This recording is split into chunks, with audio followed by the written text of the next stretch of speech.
So when I do the weekly Central Zoo, I've got these files already created where I have the templates done for each of the individual daily strips, as well as the Sunday strip. And I've got them numbered 1 through 7. But as you'll see on number 1, I kind of cheated. Number 7, of course, is the Sunday strip, and that's the one that has the 6 panels. But for the one that is the weekly strip, it's the 4 panel. And what I've done, instead of using one individual Photoshop file for each individual strip, is I just made 6 individual layers within that one panel that I can then get in there and draw the daily strip, and then move on to the next one, and then move on to the next one, and each of them layers on top of each other. But when I save them as the individual instead of the whole 6-layer file. Makes it a little bit easier, and I get to see the whole thing in one file, so I kind of check it off as I go, and I don't have to go back up here to the menu bar and scram all the way across to hit each individual one. Only takes up 2 instances. It's only 6 layers, and it doesn't eat up as much of the memory as doing it the other way. I like this method. It's a little bit easier, gives me a little bit more flexibility in how I'm doing it. It just seems to work better. Now, what I do, you can't see the script that I've got here, is I go off the script every week, get the template in there, make sure that I'm sitting on the layer for the Monday strip. I've got my pencil selected, and I try to pick like a baby blue color because I like the non-repro blue, and it just translates better to the computer. I do the 100% because I've got it saved at the full resolution. Get this out of the way, and then I make the file a little bit bigger so that I can see the whole panel. And 150% for some reason just is a little bit too big. 130 seems to be the one that gets the whole thing in there.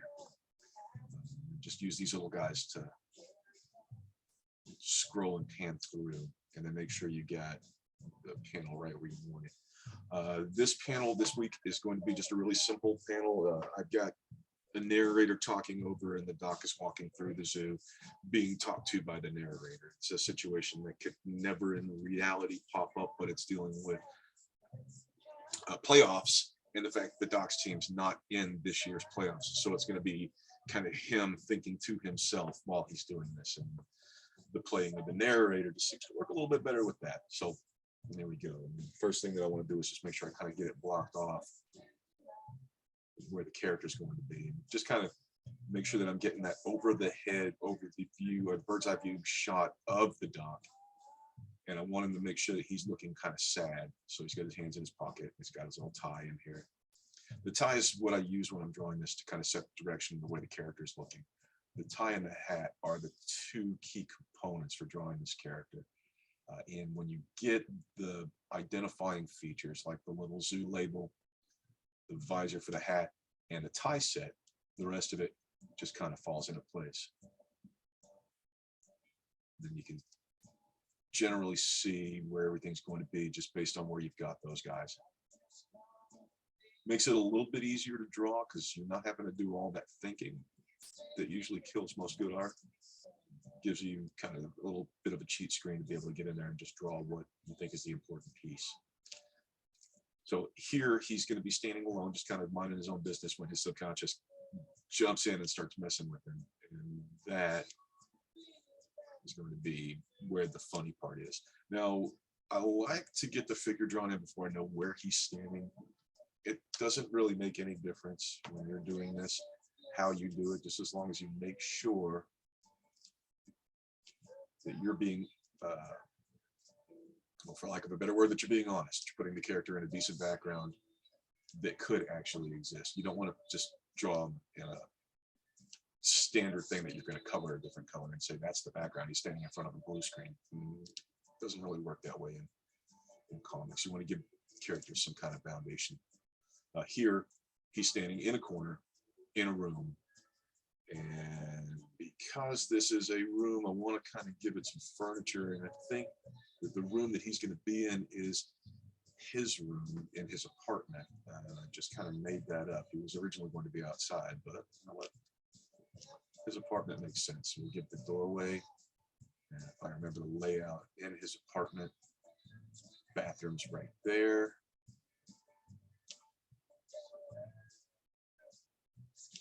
And the sofa comes out to here.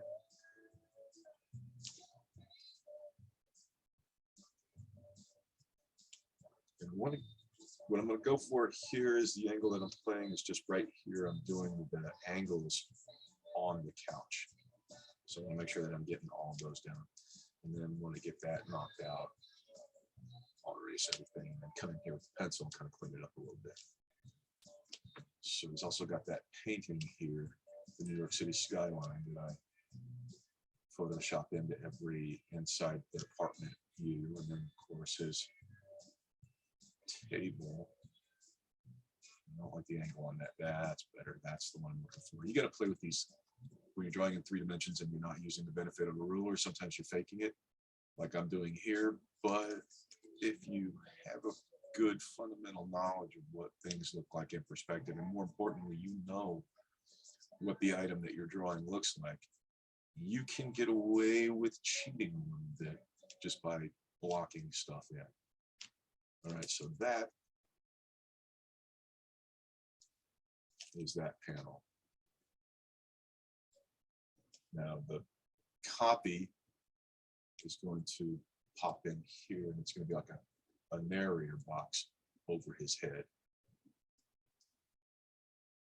He's not really going to do any talking except in just call and response. Very simple, very basic. I want to get in there and clean up just enough so that when I go in there to ink it tomorrow, so I don't do them in the same day. So I want to make sure that I got enough in there that the inking process is going to be easier. All right, that's panel 1. Panel 2 is going to be kind of a close-up on that because the doctor's going to notice that he's being talked to here. So it's going to be a little bit of a bigger version of his head. You have his attention. First, you have his curiosity. So I get the identifying factor of his hat in there, the zoo logo with 2 triangles and 2 circles. That's basically how I do the central zoo logo if you ever wanted to do it yourself. And then square for the glasses. That I kind of use my own glasses as a model on here. So Doc is wearing my glasses in case anybody ever wanted to know what kind of glasses he wore. There's his mask, there's his chin, there's his jaw, and there's his nose underneath the mask. Now he's looking up at the camera now, but he's in the same exact angle that he is in the drawing before. So basically I'm taking this square, zooming it in here, and just making everything fit into that little area. It's a pretty easy process. You get the identifying factor of the tide. It's pretty tricky to do in 3D, but as long as you're thinking in 3D, it's not that bad. Now, again, here, because I'm taking this section right here and just zooming it, I'm going to eyeball a little bit of the lining right here. And at this stage, because I'm going to go back over it again tomorrow, I don't need to be exact. So you don't ever have to worry about being completely precise when you're in the blocking out stage. It's not urgent and it's not a requirement, but you do need to know where everything is so that when you get in there and you're finishing the drawing, you're doing it honestly and you're doing it legitimately. Get in there and fake it, everybody's gonna know. So there's that. Okay. So you have my curiosity, now you have my attention. Doc's subconscious is a horrible mess in case you haven't realized by now. Granted, he's got the expertise to walk other people through their problems, but sometimes he has an issue with drawing conclusions based on his own observations of himself. This is going to be one of those moments. I think that kind of shit is fine. And that's penalty. Now, at this stage, you got to think about where I'm going to put my signature. And here, I think I'm a real big fan of sticking it in top two panel right here in the corner. And because I don't know what today's date is, the 14th, tomorrow's the 15th, Monday is the 16th.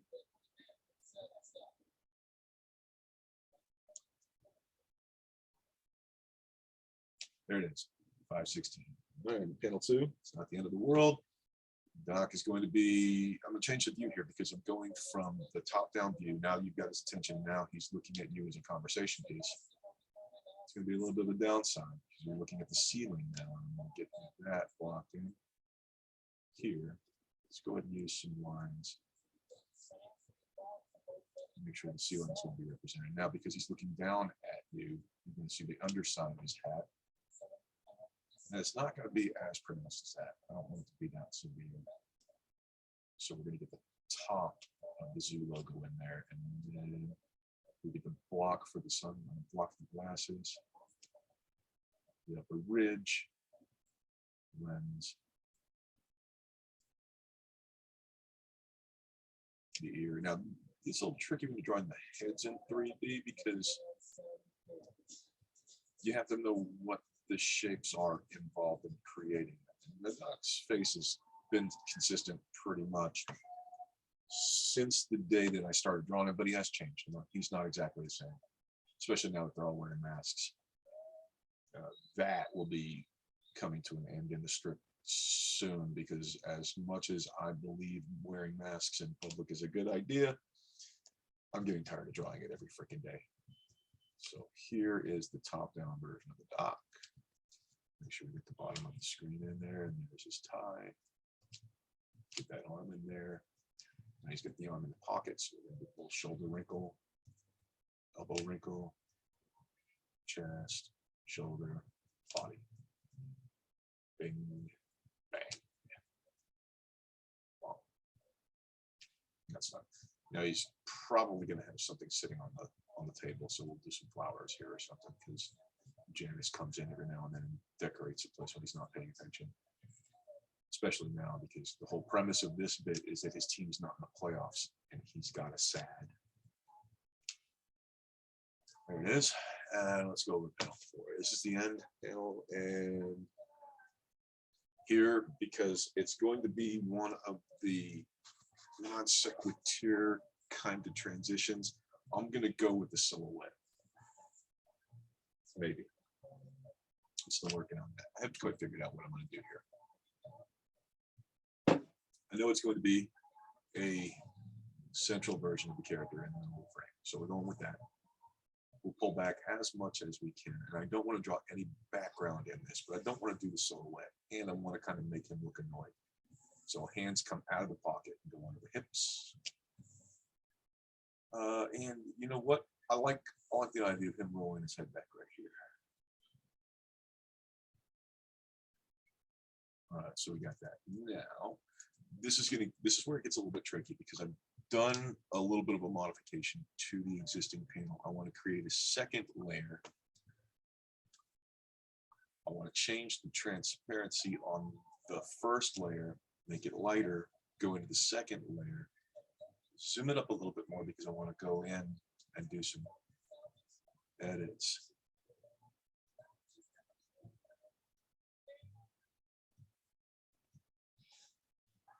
All right, now drawing the character very, very small is exactly the same as drawing the character very, very large. It's just smaller. Okay, now I got that. I got the new version married, so I'm going to take the bottom layer back to 100%. I've got both layers active right now, but what I want to do here is eliminate the sketchy from the first one. Now that I got those both done, I hold down the shift key, select both of those layers, and come up here to merge selected layers and make that back into layer 1. So just did some modification to it, didn't change what I had underneath, and now Annoyed Doc is good to go. And I'm looking all on one panel again. Now I need to get some cleanup going on in here. I'm not going to do the head tilt back double layer thing because with this, it's just a matter of getting the shapes down. Heads are a little bit trickier, so they require sometimes a little bit extra effort just to make sure that you get it right. Because if you screw up the head, that's where all of the action from the character is taking place, and you just end up taking a big, huge dump all over the entire drawing. So get the hands on the hips because he's annoyed. Get the little shoulder wrinkle going here. Right? And he's wearing his outfit today, not his vacation off-duty clothes because he's still at work technically, but he's at work because his team lost the playoffs the night before and he's pissed off. And in case anyone ever had any curiosity as to why the doc always wears Converse All-Stars, it's because I always wear Converse All-Stars. And I draw what I know. Get that done.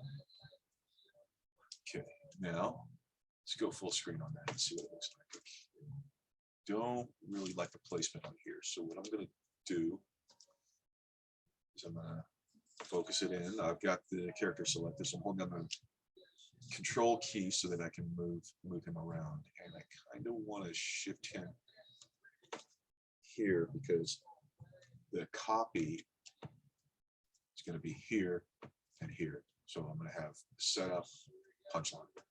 So I want him kind of off to the side, but not exactly. Now, we want to have a little bit of background in here, so let's just go ahead and make his apartment back again. And then here we're just using the line tool to create doorways. And again, I'm faking the perspective. I know my vanishing points are right about there on this. So I've got an idea of where it is. And that's going to help me get everything out.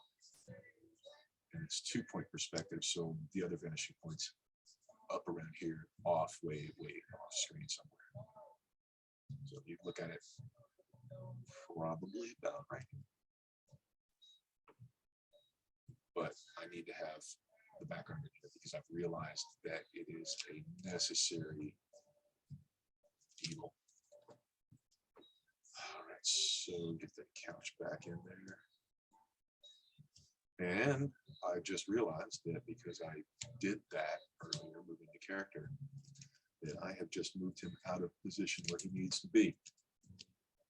So we do a quick fix on this. I need to make sure that I've got the lasso tool selected. And what I'm going to do is I'm going to come in here and just lasso around the whole guy. Hold down that control key and put him right back at the bottom. And because he's now moving closer in, I need to change the perspective and the size on him in relation to where he's at. So I'm going to go to the transform tool and just make him a little bit bigger because, I mean, at the end of the day, we're talking about him in the doorway, right? So he's got to fit into perspective as far as that doorway goes. And I'll be honest, I kind of like him. That works for me. Now, granted, he's got the door behind him, so I'll get that cleaned out. At this stage, really, it's not that urgent to make sure your backgrounds are clean, but it doesn't hurt to constantly be thinking about that while you're in this process. This is the sketching process, and everything you do at this point is going to go a long way toward making your job easier. Because the table's in perspective here, I'm going to go ahead and use that, but I don't want the fill. So let's go back to drawing line. I don't realize why. I realize I had the fill thing put in.